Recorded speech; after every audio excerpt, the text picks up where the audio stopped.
All right, Jeremy here, Jeeps Unlimited, partsbreakers.com, 303-666-9020. You'll look at our YouTube channel and see thousands of it. Well, I shouldn't say thousands, hundreds of videos over the span of the last 23 years. So usually there's a direction when I do a video. Sometimes there are updates, sometimes there are product videos. In this case, this is actually kind of a two-part video. It's actually two separate customers I'm going to be helping today. One is just kind of the assurance that, you know, they want to make sure that what they're getting is, you know, what they need, which is obvious. Anybody's going to want that. With that said, I want to go over that a little bit, and this is actually going to help the other guy that's in Vegas as well. And I'll go a little bit more depth. So the first part of this, I apologize, the wind and the smoke, and well, the smoke's not going to hurt us, but the wind might be a little bit bad today. So as you can see, all our axles are kind of laying out here. We just took our racking down. It was over there, and we're moving it over there. So it's there. We got them all organized, but not back up on the rack. So when we pull an axle, there's a couple things that makes our yard a little unique. Most big yards, especially the big ones, you know, they cut most things out and put on a pallet and send it out. The little guys that I deal with a lot, the small dismantlers, the ones that are kind of doing it as a hobby, they usually pull them out without cutting things out, but they typically don't drain them or inspect them. So we buy everything off the road for the most part. I would say 90% of everything that's in this yard came in under its own power. We spend a little bit more on them, but we get a little bit better results out of that as far as the mechanical side. So, and then in addition to that, all these axles you see, we're in kind of our TJ section right now. Once they get removed, or actually right before removal, you know, the test drive and all that, right after that, then we drain them, and they do a visual when they're in the Jeep.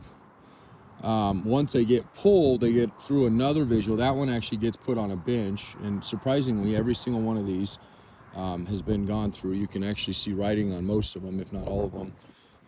And the bench, and basically all we're doing on the bench is just making sure that the ring gear, the spider gears, the pinion gear, and all that are good. And then if we see anything coming out, like if you see, most of these are pretty dry, but every once in a while you'll see, yeah, most of these. See, if they don't pass inspection, they end up in a core pile over there. But if one of these had like wet around the backing plate, they would be marked and just said, hey, you know, this one's got a seal. And then that would not necessarily go in the core pile. It would go into another area where we have our master tech would, when we sell it, or before, if he has just time on his hands, which usually doesn't have a lot of time on his hands, but before it gets shipped or sold, we would throw seals in it if it was bad enough. If it's just a little seepage, it's a used axle, it is what it is. We always offer that to people. Same thing with spider gears. Every once in a while you'll start seeing them where they get a little bit pitted in the teeth, and then we just throw a new set of spiders in them if that's the case. So, but that's mainly what. So I just, you know, that's a big thing. And now let's just take a peek at this guy here, because I think this is actually the one we're looking at. So this is, see here, there has a tag. If you look out, you might have a tag, but I'm going to caution everybody here. This is the one that the guy in Denver is looking for. Okay, so 307 there. Okay, and then the part number is kind of irrelevant. The main thing you're looking at is that gear ratio. Okay, with that said, and this is where I caution people on this, it's in your best interest to not go off of this number if this Jeep, unless you've had it since new. So it's always good to go inside of these and double check and just confirm that that number indeed is what's on this thing. If it's, you can actually call the dealership the last 8 of your VIN and get this number as well if you're missing the tag. But again, unless you've had that Jeep from the beginning, I always caution people to do this. The reason is because if you don't get this right, let's just say you think it's a 307. I see this all the time, right? Because somebody will throw back a tag even after they rebuild it, and they don't really know that it says that ratio, or they just forget. And then next guy gets the Jeep and blows out the axle and goes in, says I need the 307 based on the tag, throws it in there, puts it in 4-wheel drive. It literally, if it's mismatched enough, and it doesn't have to be off by too much, it will grenade the transfer case, because the two ratios, the front and the rear axle, do have to match, especially if you happen to be on pavement when you do it. If they're not matching, the place that's going to find out the quickest is going to be the middle, which is the T-case, okay? So with that said, this will at least give you assurance, and this one has been checked. It is a 307. There's actually two of them out here, this guy and then this painted one here. And we can look at whichever one is in better shape as far as overall inside. And it just kind of, you know, first come, first serve as far as that goes. I did have another 307, ironically, that they're supposed to come in for. AMCO transmission is supposed to come in for at some point in the next couple days. So that one hasn't been paid out yet. So whatever, you know, whichever one pays first, we'll look at it. And, you know, like I said, just because this one's got paint on it, might be because it's brand new inside. It might be just somebody like silver and red.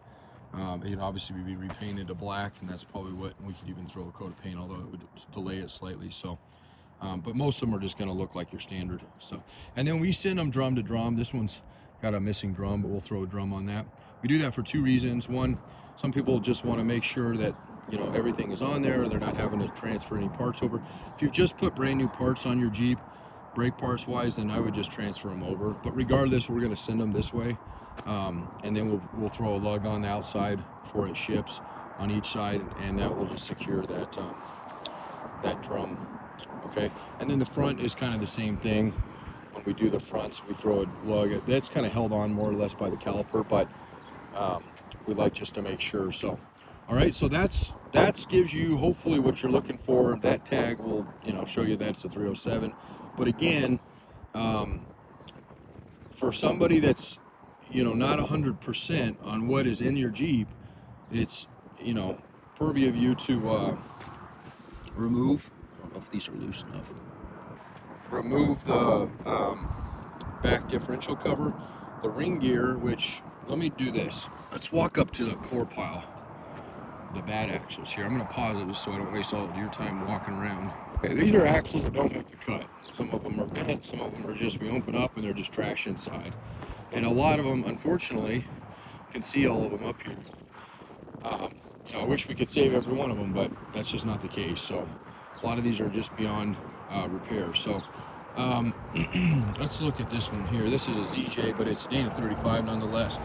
And these, one thing to note about a Wrangler or just a Jeep axle in general, a Dana 35 is Dana 35 for the most part, on from basically like 91 all the way up to 06. They'll different perch them, okay, but they're virtually the same thing.